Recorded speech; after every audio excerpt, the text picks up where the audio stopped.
Assalamualaikum. A warm welcome back in another vlog है जी mom com Zainab का। और vlog में आज हम बड़े ही इम्पोर्टेंट टॉपिक के बारे में बात करेंगे, which is rocking the baby.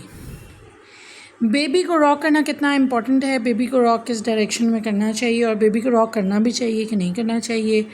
और फीडिंग के दौरान जब हम हिल रहे होते हैं दूध पिलाते हुए, समटाइम मदर फीड कराते हुए, मोबाइल बच्चे को दिखाते हुए फीड कराते हुए हम मुख्तलिफ़ तरीके से बच्चे को झटक रहे होते हैं, तो हम इस बारे में बात करेंगे। और दूसरा हम बात करेंगे मस्तीला सेक्शन 1 जो हमारे पास बेसनेट या रॉकर है, ये हमारे लिए कैसे बेनिफिशियल साबित हो सकता है। और इसी तरह का एक हमारे पास जो होम मेड सॉल्यूशन होता है जिसको हम झूली बोलते हैं, जो कि दो मुख्तलिफ़ चारपाई घर में जो अवेलेबल होती है उसके साथ बांध के हम जो एक वो झूली नुमा चीज़ बनाते हैं जो कि राइट टू लेफ़्ट ऐसे ऐसे हो रही होती है, उसके बारे में बात करेंगे। और बेबी की डायरेक्शन के बारे में बात करेंगे। सबसे पहले हम बात करते हैं जी मस्तीला सेक्शन 1 रॉकर की। जैसा कि मैं आपको शो करना चाहूँगी, it's a whole well standard जो है rocker.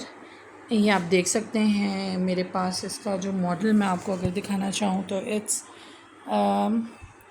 मस्तीला Dulux multi section 1 bassinet या रॉकर जो भी है ये।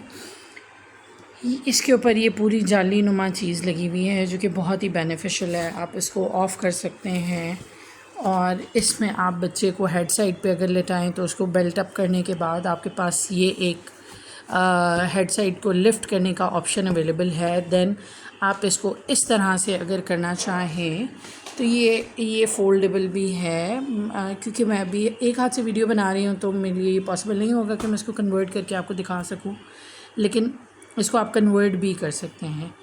इसकी सबसे अच्छी चीज़ ये है कि इट्स रॉकिंग, और ये रॉक करता है इस जगह से, ठीक है, राइट से लेफ़्ट रॉक करता है ना, तो राइट से लेफ़्ट जो है this is the best accurate position जिसमें हमें बच्चे को रॉक करना होता है।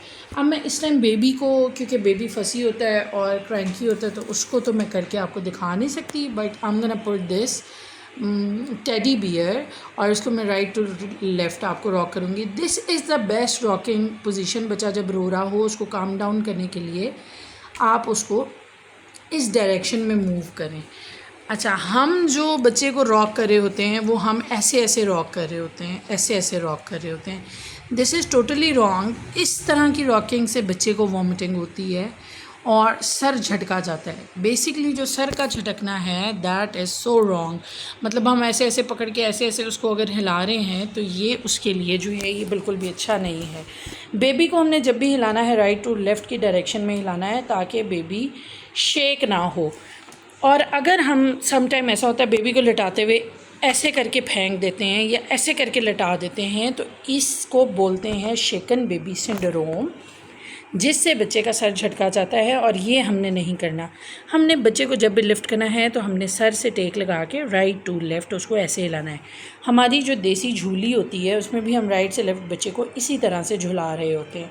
तो इस तरह से झुलाना जो है वो सबसे बेनिफिशियल होता है। सुलाने में भी आप कोशिश करें कि बच्चे को हेड को इस तरह से लिफ़्ट करके पीछे एक पिलो रख के तो सुलाएं, जिससे बच्चे के कंधों तक का जो स्पेस है सर से कंधों तक का वो बैलेंस हो, ताकि बच्चे को वॉमिटिंग ना हो।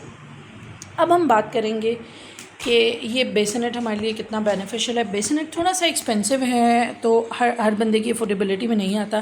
प्राइमरली आपने कोशिश करना है कि इस तरह का एक स्ट्रेट चीज़ हो जिसके ऊपर आप बच्चे को ज़्यादा से ज़्यादा लेटाएं और हिलाएं नहीं, क्योंकि हिलाने से बच्चे को वॉमिटिंग का ख़दशा होता है या सर चकराने का ख़दशा होता है।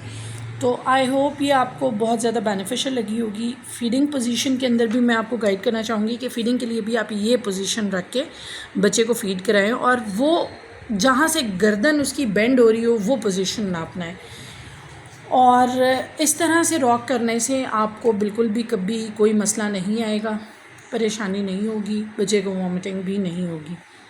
सो इस तरह का जो भी झूला आपके पास अवेलेबल हो आप उसमें बच्चे को रॉक कराएं और बच्चे के लिए जो भी आप जो पहला झूला आप लेना चाहते हैं वो बिल्कुल भी इसी डिज़ाइन और इसी स्टाइल का होना चाहिए ताकि बच्चे को पोस्चर के कोई भी मसाइल ना हो। अगर आप थोड़ा सा लिफ्ट किया हुआ कैरी कॉट यूज़ करते हैं तो उसमें भी स्ट्रेट पिलो यूज़ करें, क्योंकि उससे बच्चे का थोड़ा सा पोस्चर जो बैकबोन स्ट्रेट होनी होती है, क्योंकि इसी 0 to 3 मंथ के प्रोसीजर के अंदर तो बैकबोन में कर्व रहने की वजह से बाद में बच्चों में कुब के मसाइल या पोस्चर रिलेटेड मसाइल होते हैं। सो आई होप मेरी ये वीडियो जो है थोड़ी सी हेल्पफुल होगी। मज़ीद आप कमेंट में मुझे पूछ सकते हैं कि कौन सी ऐसी इन्फॉर्मेशन है जो मैं आपके साथ शेयर करूँ, it's gonna go good for you. तो आई होप ये आपके बच्चों को जो है ये काफ़ी ज़्यादा बेनिफिशियल साबित होना होगी। आई होप थोड़ा सा इसमें ये है कि this could be expensive but it's a good, very good option feeding के लिए भी, सुलाने के लिए भी, और आगे आप बच्चे को जब वीनिंग शुरू करते हैं तो खिलाने में भी बड़ा हेल्पफुल होता है, क्योंकि ये स्ट्रेट होकर इसका पोस्चर चेंज हो जाता है। तो दिस कंक्लूड्स आज का vlog. I hope it's gonna go good for you.